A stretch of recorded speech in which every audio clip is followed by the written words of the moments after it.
In the high plateaus of Tibet, flowing 5,200 meters above sea level, the Mekong River traverses 4,700 meters of mountainous terrain before reaching the province of Yunnan in the south, just 500 meters above sea level.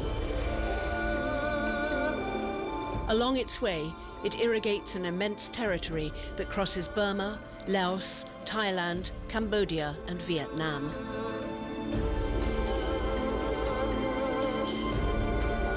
The Mekong has turned the region into the Earth's #1 producer of rice.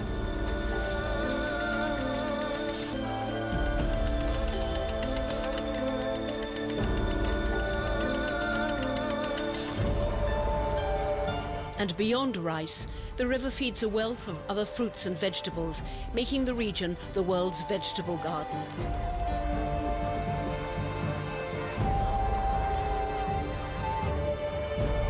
It is also a land of horticulture, supplying international flower markets with orchids and other blossoms.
Our voyage begins in the river's delta in southern Vietnam, where we visit the fertile lands of Great Mekong and see some lively markets, both floating and land-based.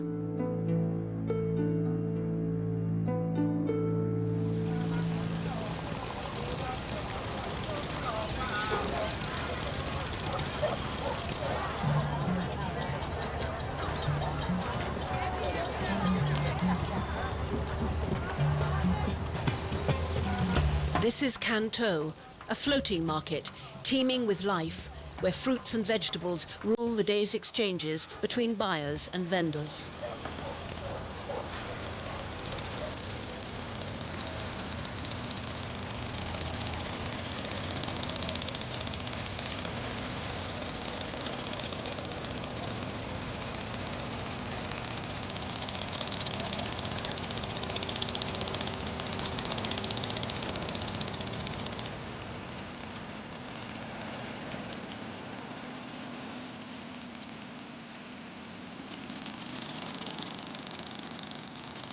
This is Dan Van Dong.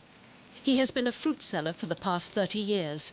Today, he deals in watermelons. The entire family is involved in the business. They own 2 boats, one for business and the other for living. 3 generations are assembled here. His wife takes care of the till. Count well, don't make any mistakes.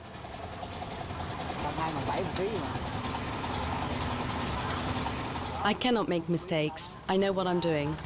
Even I can make a mistake. For the business, one has to be honest.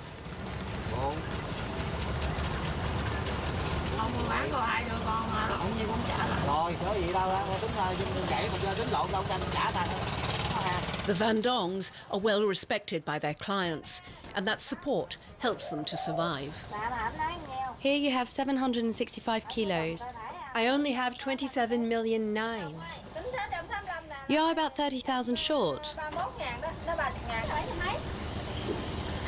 And I still owe you 100 kilos from the last time.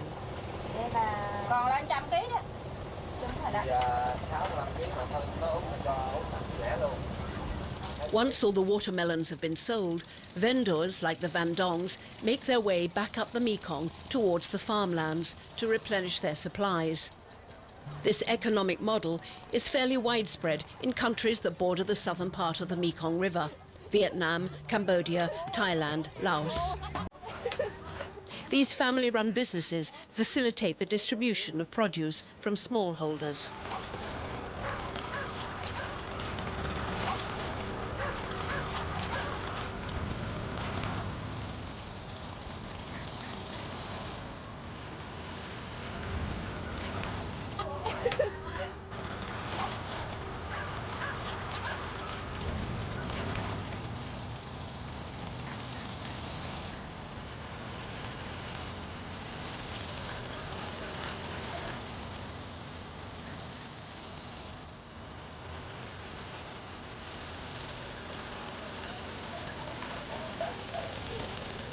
This way of life, where work and play are interwoven, is part of the culture. There is a strong solidarity within the family unit, calling on individuals to meld within the group, which in turn nurtures and provides security.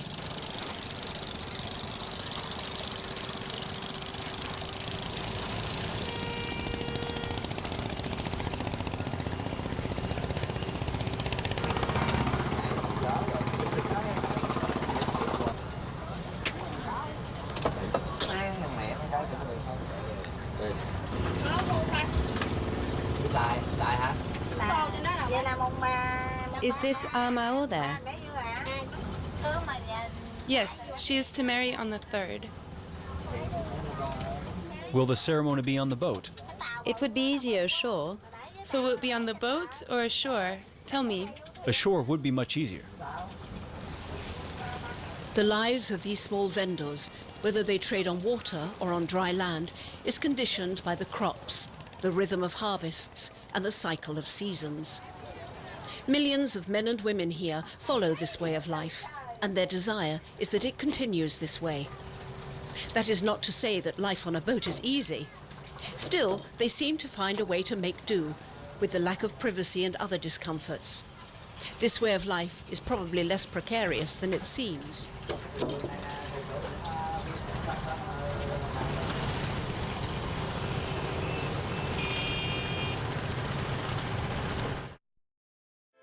There's two ways to get rich in Russia. You go into business for yourself, or you steal. He was imprisoned for both. Russian commandos today seized Russia's richest man from his plane in Siberia, took him to a Moscow court. Held at gunpoint and charged with stealing $30 billion from his own company. The initial charges that were brought against Khodorkovsky, Russians could look at those and say those kind of things were going on in the 1990s. Maybe he did it.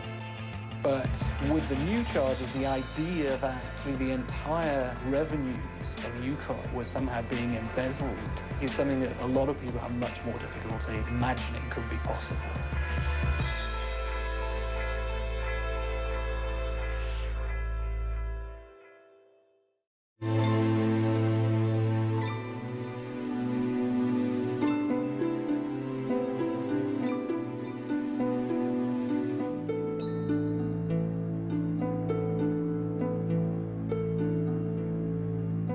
Life looks very different in Ho Chi Minh City, formerly Saigon.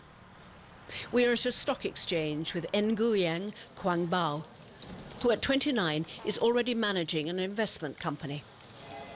After the Vietnam War, or the American War as it is called here, the economy was sluggish. But the export market began to grow exponentially and the economy took off. Shaped by Western skills and ideologies, a new generation of white-collar workers has found a place in an economy now described as emerging.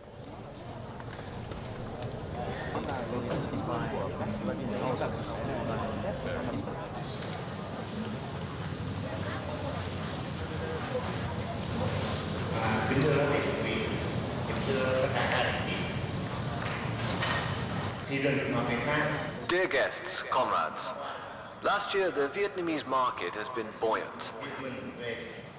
Our index went on increasing, evidencing the fact that the quality of the titles of the market is higher. I now declare the Vietnamese Stock Exchange officially open. Thank you.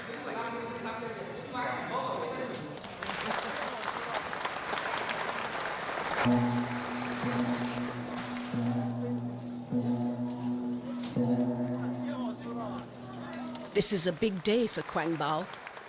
The new section of the stock exchange will allow him to undertake national operations without interference from international markets. He wants to focus on companies with a high export potential and take advantage of the growing global demand for commodities and agricultural products. For Quang Bao, the future looks bright. Great opportunities are in store for people like him who are willing to work hard.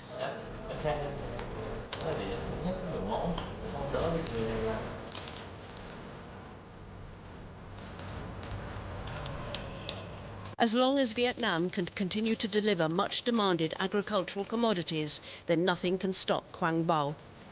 He is currently taking an interest in a sugarcane company that he would like to help develop.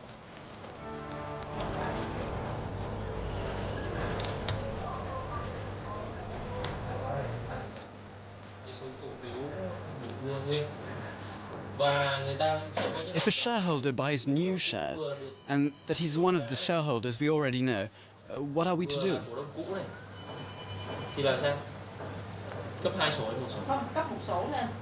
Will you have a second portfolio or only one? Historical shareholders already have accounts. If they buy new shares, they will be recorded in this account. If we are to use the same account, are we to issue a separate document or not?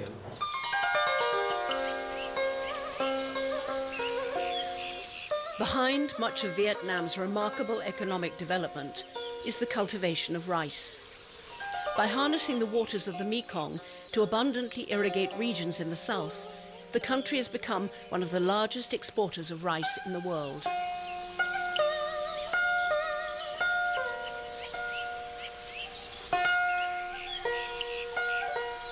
It is not unusual for a farmer in the region to cultivate and harvest as much as 7 crops in less than a 2-year period.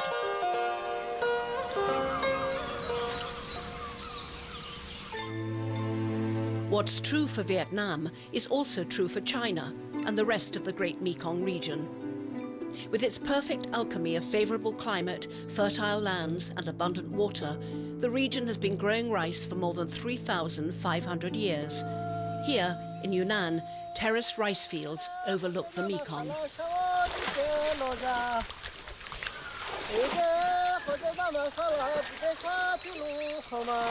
This is Hu Pai Lang Pai of the Hani ethnic tribe. He lives in a village called Ray Shuing Tang. He is a Bayema, a traditional singer who recounts the myths and legends of his people and teaches ancestral rice growing techniques. Before the baby rice shoots can be planted, the ground must be prepared and the water in the rice fields warmed by the sun.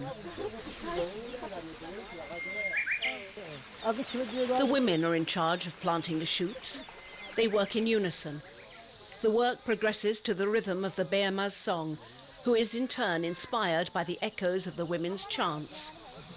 The transplantation needs to be done very quickly after the seedlings have sprouted. Delays could have adverse consequences on the next harvest.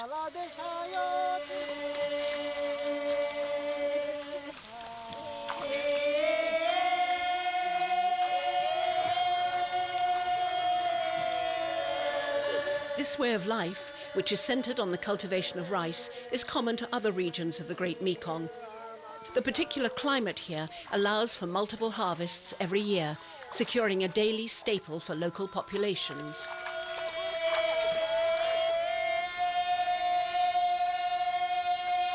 Methods for cultivation and harvesting can vary markedly according to the layout of the land, local customs and the traditions of different ethnic groups. Here in Burma, for example, women use a spear to plant the shoots.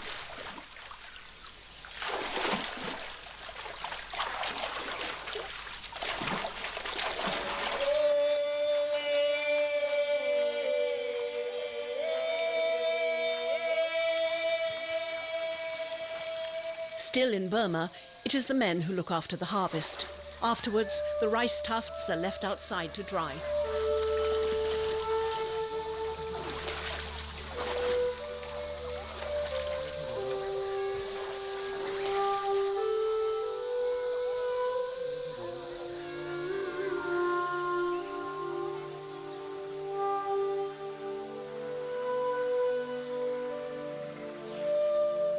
Back in Yunnan, the terrace rice fields are also being harvested.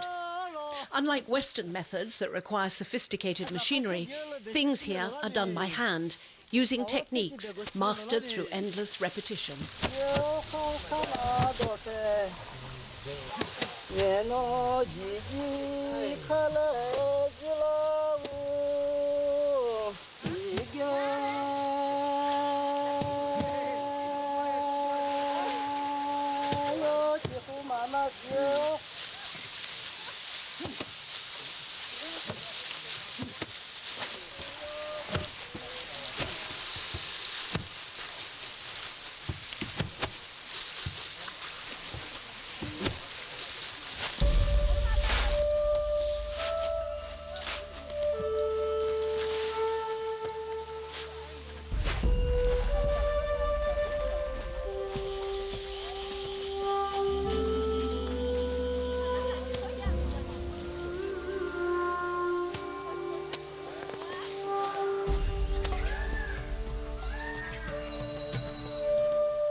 In the kitchens, the daily rice is prepared in a number of different ways: sticky, plain, or in the form of flat rice bread, which is easier to preserve.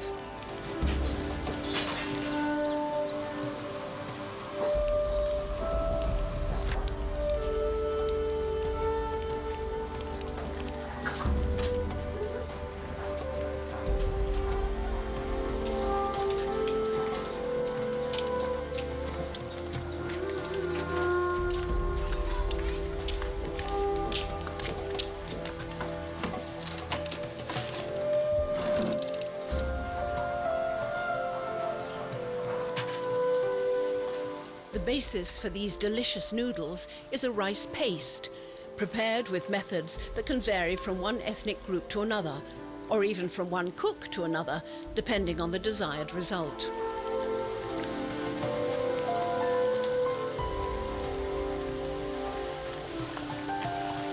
Lastly, the large, thin rice sheets, which are heated in a wok to obtain a dry crepe, are a staple in many of Europe's Asian eateries.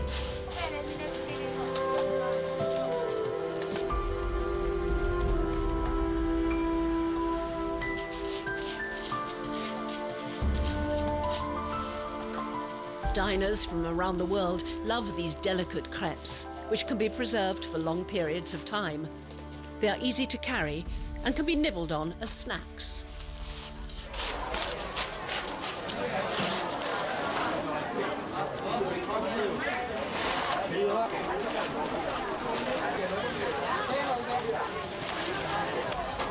For the past few years, things have been changing in this part of the world. There are many new research programs which look into a range of issues, from how rice is grown to how it is conditioned and packaged for export. The authorities recognize the importance of rice in their regional economy and the need to maintain the health and diversity of this white gold.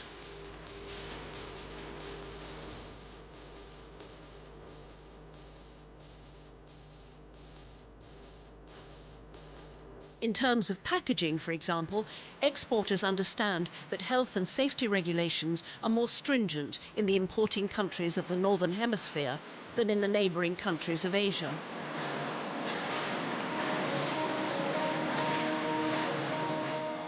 Back in Kanto, in the Mekong Delta, a fresh new day is about to start. Those who are lucky enough to own a plot of land also join the hubbub of the busy aquatic market on their small, narrow boats. Once again, the river community will engage in 1,000 exchanges. And while their lives are bound to this form of aquatic trade and its inherent discomforts, their happiness on water appears to be buoyant.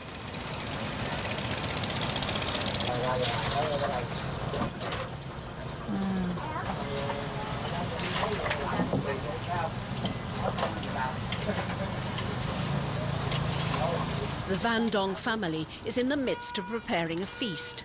Their second son is married and lives on a different boat, He is coming today to share a meal with the rest of the family. Don't put too much salt. Don't worry. You will drink more tea if it is too salted. That's what boiling water is for. No, it is to wash the dishes.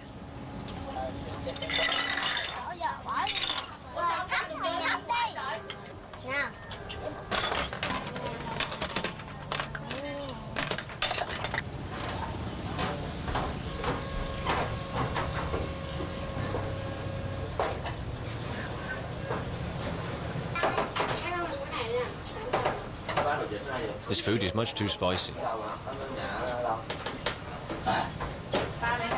No, not this dish. We should have put less tomatoes.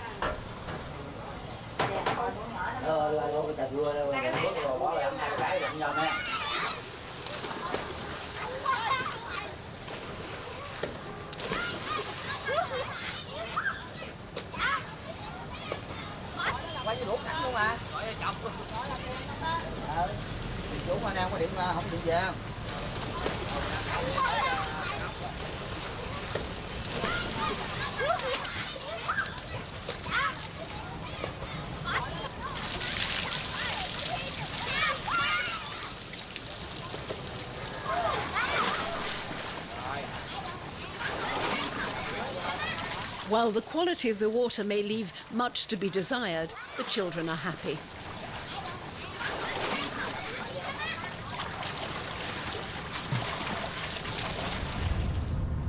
Back in Ho Chi Minh City, Quang Bao is on his way to the headquarters of the sugarcane company. Let us study what we still have to do as of today. We'll find the mistakes that have been made and rectify them. Should there be emergencies, we'll take care of them quickly. And should there be problems, we'll solve them now. At present, the problem is that we did not buy what should have been bought. They might sell their shares. If something unexpected were to happen between now and D-Day, they might sell their shares. But anyway, we have to set a deadline.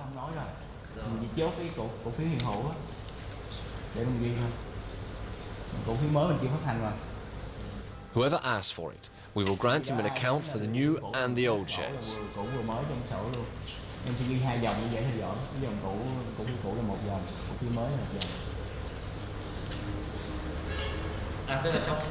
Shouldn't we split the account with the new shares on one side and the old ones on the other? The goal of the meeting with the former shareholders of the company was to settle any uncertainties prior to the issue of stocks on the stock exchange. A tour of the facility is needed to reassure the parties involved in the negotiations.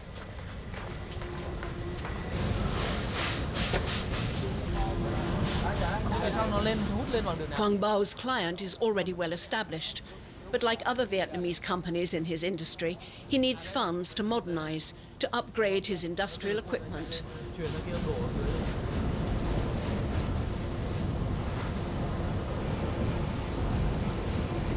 The visit is a success and the operation is given the go-ahead.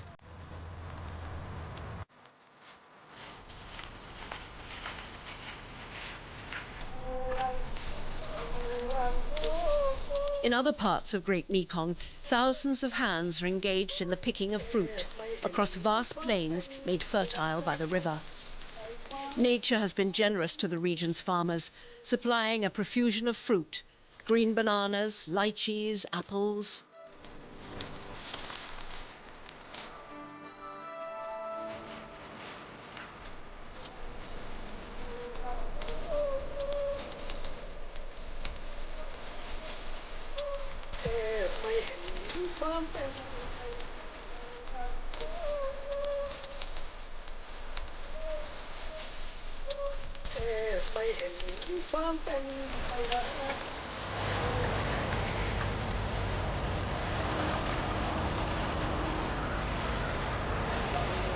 They can be found in hundreds of fruit and vegetable markets, such as in this land-based market in Bangkok. Much like the floating market we've already seen at Can Tho, there is exuberance here, and it is lively 24 hours a day, 7 days a week.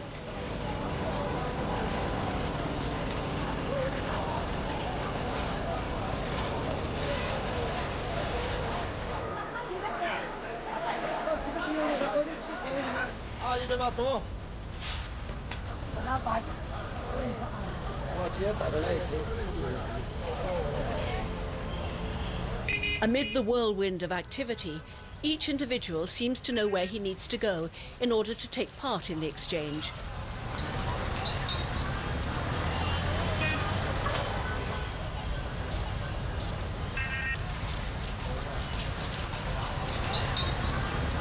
The men and women of Mekong bring creative solutions to life's practical questions, often working long hours and into the middle of the night.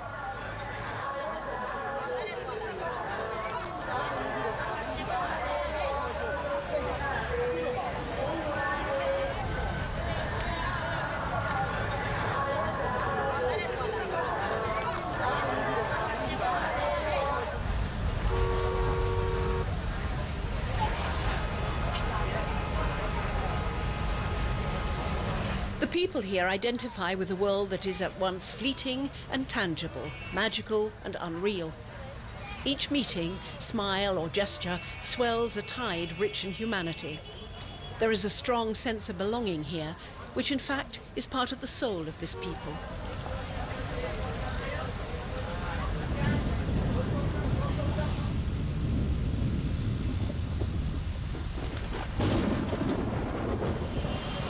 From time to time, monsoon rains remind us of the region's tropical temperament.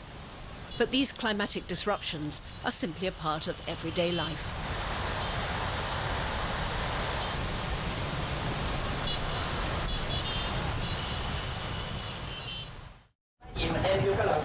At Canto, the Van Dong supply of watermelons is steadily diminishing, and they will soon need to be replenished. But first, there is a wedding to prepare. Hello, elder sister. Will the family of the groom be coming for the wedding? Okay. Okay. I shall be there. I shall be there.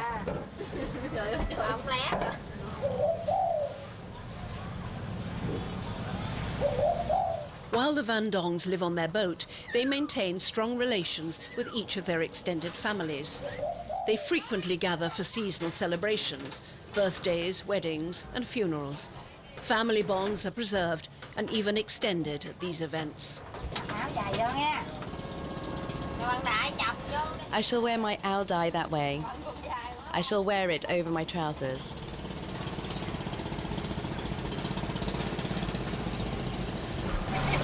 These occasions offer the opportunity to go ashore and shop for clothing and other personal items that are not available on the river markets.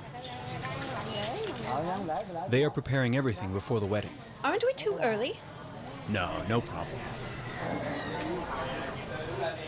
Thank you to the bride's family for their help. We owe them this wedding. I cannot find the right words to express my gratitude.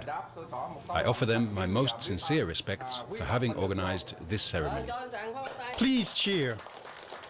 We have this banquet with the gratitude of the family of the bridegroom who organized this ceremony, and at their request we wish the young couple a very long and happy life together.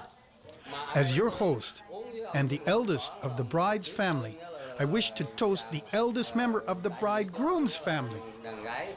Come on, let's drink to the happiness of the newlyweds. I will be seriously drunk if I finish my glass in one gulp.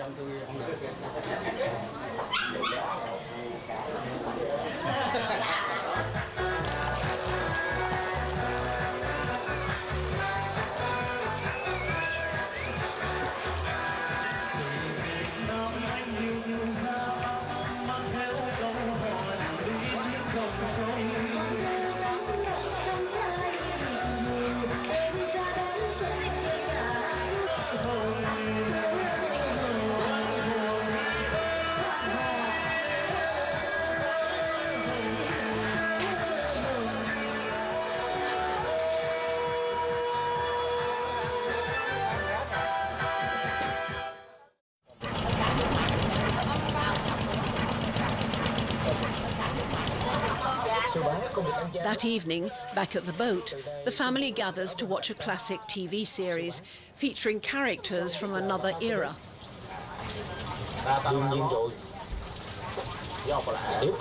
The younger members of the family do not quite grasp the plot. Only the older generation seem to follow. Three Hares' life is so different from mine. Yes, you're right to look attentively. What is the story about?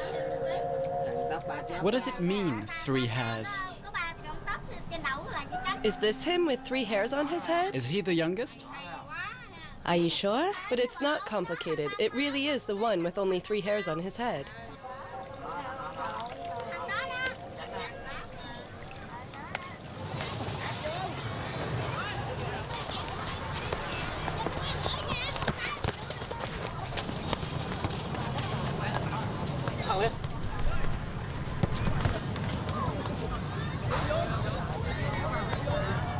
We find Quang Bao in a very different setting. Despite his day job as a trader, he's still only 29 years old, a young man who enjoys hanging out with friends to play sports or talk about anything under the sun.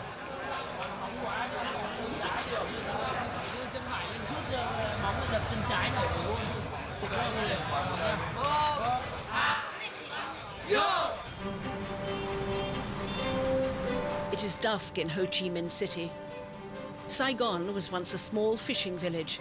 Today, it has become Vietnam's business capital and a city that never sleeps. Much like in Bangkok, the Thai capital, it never closes down.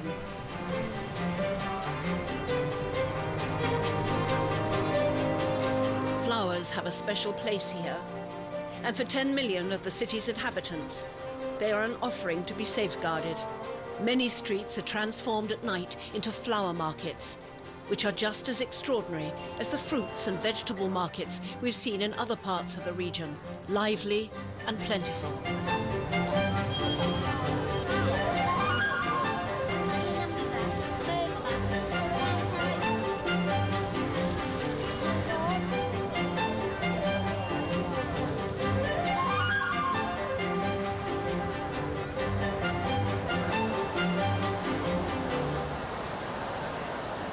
The flower trade takes place at night in order to avoid hot temperatures and intense daylight. It helps to prolong the life of the cut flowers. Here, an endless succession of nocturnal negotiations, orders and transactions take place at such a frenetic pace that business here has left its mark on the world market.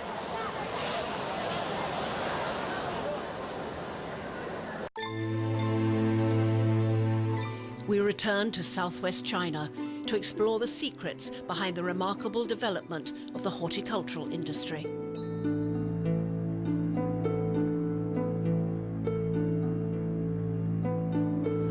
We meet a horticulturalist called Hua Minsheng, who lives in Dunan, near Kunming, the capital of the Chinese province Yunnan. As we've seen, the climate in Great Mekong nurtures the cultivation of tea and rice, as well as fruits and vegetables. But flowers also flourish here. Since 1989, horticulture has surpassed vegetable farming. Yunnan was once home to tobacco plantations, but these have largely been replaced by flowers. Farms are being converted and small horticultural plantations are being swallowed up by industrial-scale greenhouses. Becoming a horticulturalist has changed Huang Minsheng's life. Roses were his first speciality, and while rose cultivation remains an important part of his business, his heart is set on expanding productions and getting into orchid cultivation.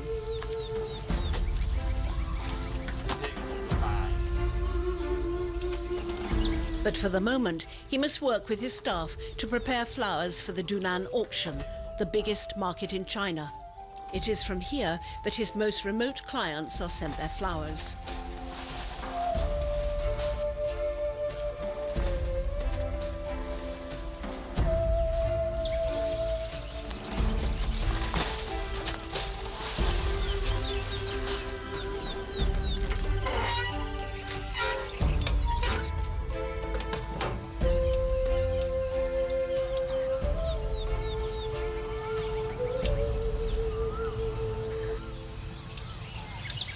This is To Xiaofen, who has become a role model for Hua Minsheng.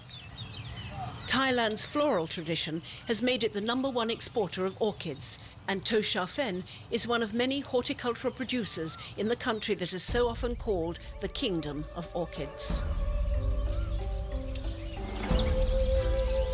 With more than 1,000 horticultural farms like that of To Sha Fen's surrounding Bangkok, it's easy to imagine the weight of this market in Thailand's overall economy. Agriculture is the country's most important sector, employing more than half of all workers. And while rice is the #1 export, orchids, the national symbol, follows closely behind.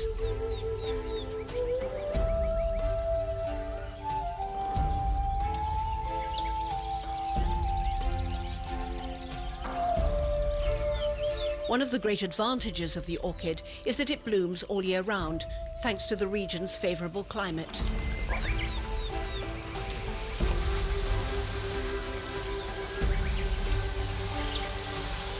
This provides for a constant stream of business and employment. The horticultural industry in Thailand is valued at over $500 million. Its main export markets include Japan, the United States and Europe.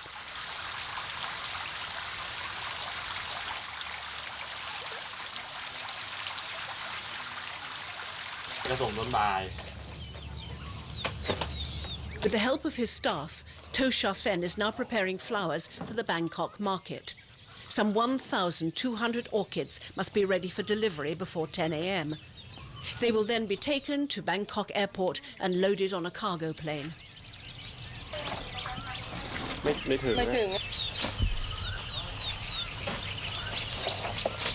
In less than 24 hours, the flowers will arrive at their final destination in Europe.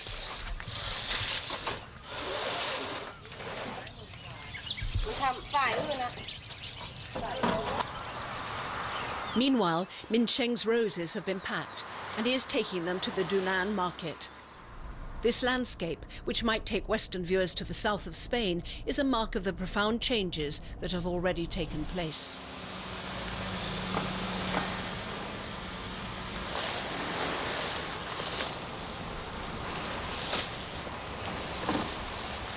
Upon delivery, the flowers are numbered, recorded and catalogued. In these sterile facilities, they are readied for transportation, entering the realm of an economy that is largely managed electronically.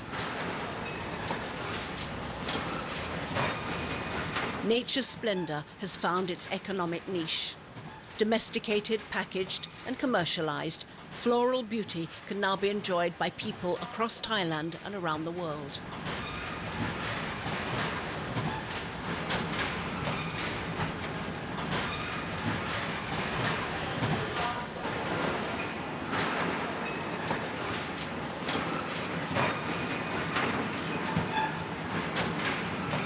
The Dunan market near Kunming in the Chinese province of Yunnan is the mecca of the flower trade in Great Mekong.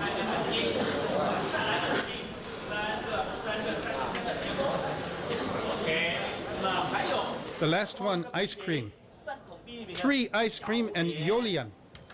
Great. Oriole, 75 centimeters. Very beautiful. Li Guanglong's Oriole. No offer. Let's go back to Oriole 70. Now Chen's Oriole plus 265. Well done. One more, 80. That's better. 80, 80, 80. Color Star by Xinglong. 55, 55. Once more. Okay, 987. Rose. Forget me not.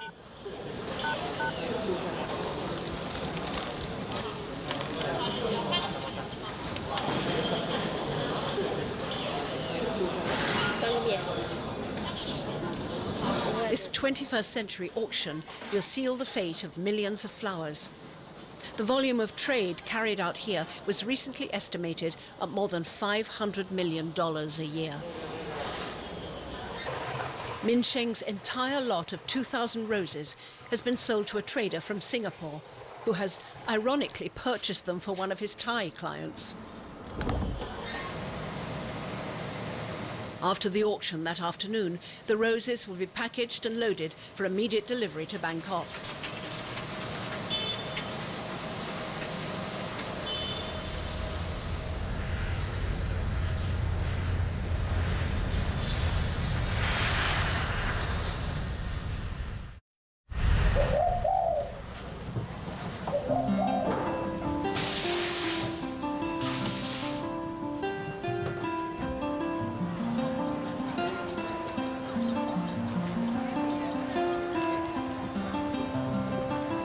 Back on board with the Van Dongs, it is time for household chores.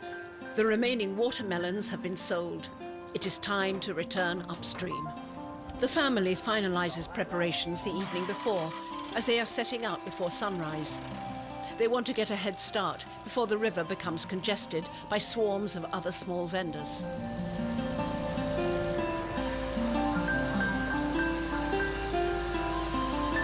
By the time the sun has risen, the family has made good progress and will be able to navigate down a network of small tributaries which simplify the transport of their produce.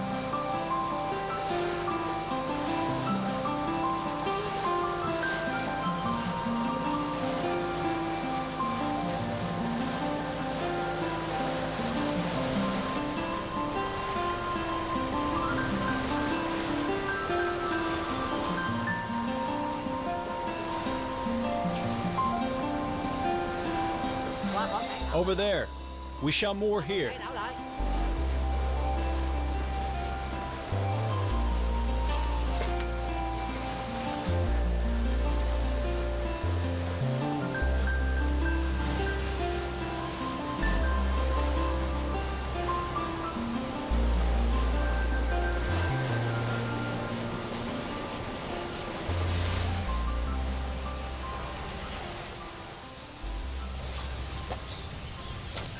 Any of them?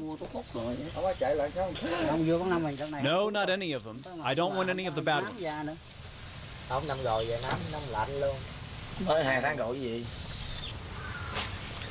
Lại tiếp mệnh rồi. Đâu? Sao hả? Đâu? Nước trong tầm.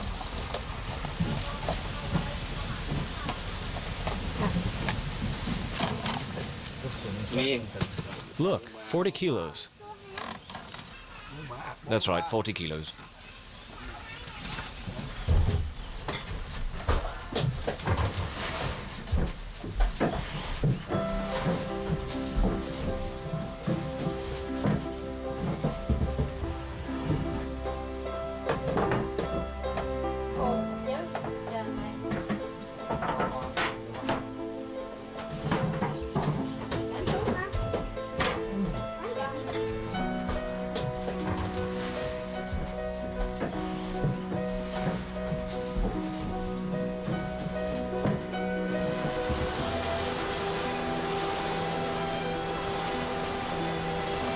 The boat is filled to the brim and the family journeys back. Sales from today's stocks will allow them to live for a few weeks. But the eldest son is worried. He's not sure how much longer they will be able to go on living this way.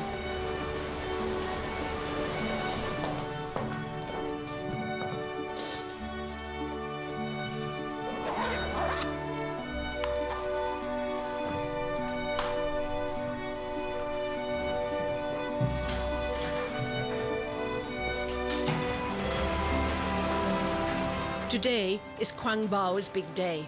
The fundraising event, on which he has been working for over 2 months, is scheduled for this morning. A lot is at stake. The stock market can be unpredictable.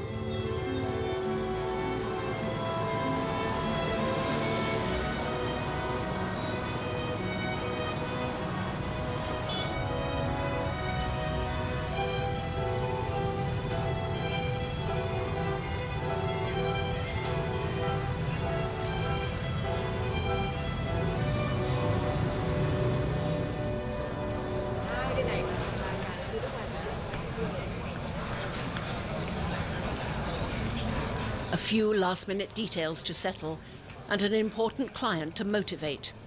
And then he'll have to wait it out. The shareholders are playing their hand, and Quang Bao's fate with it.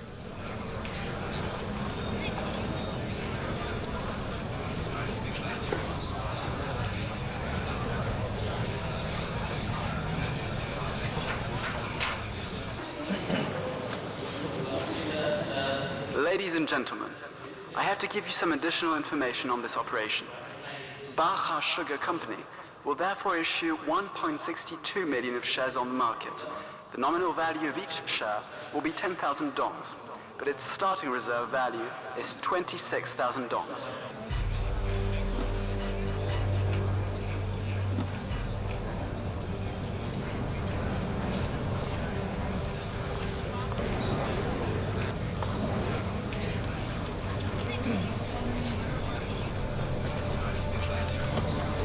Attention, please. 6 minutes before the closing offer.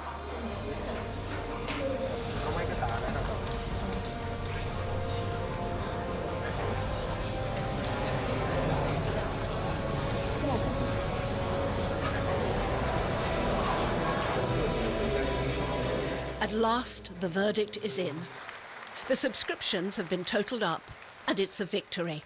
The funds have been raised, and there's even an oversubscription. For Quang Bao, this has been somewhat of an initiation. He's proven himself perfectly capable of managing a complex operation. He can finally go home.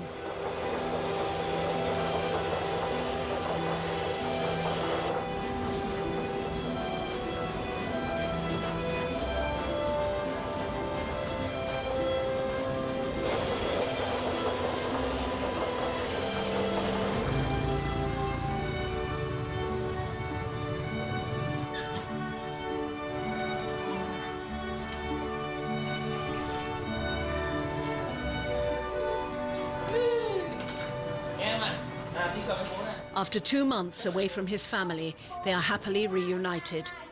Quang Bao, his wife and 2 daughters are the making of a modern family in 21st century Vietnam.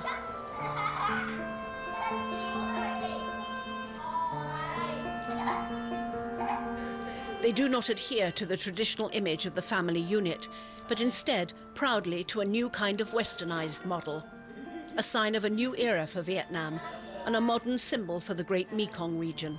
The family's ideology now rests on individual success.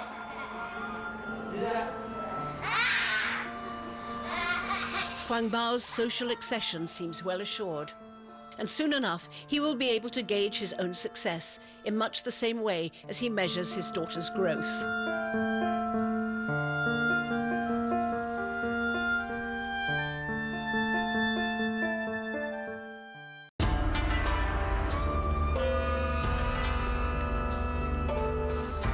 The financial markets of the Western world are becoming a part of the social and economic fabric of Great Mekong. This process seems natural. All things on a large scale seem to fold within the rules of globalization.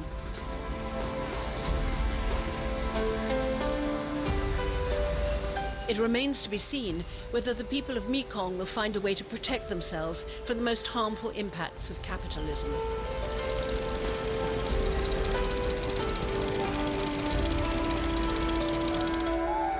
The question is, what do the gods make of all this? How do they evaluate the expansion of a utilitarian mode of thought, so profoundly ingrained in a reasoning based purely on economics?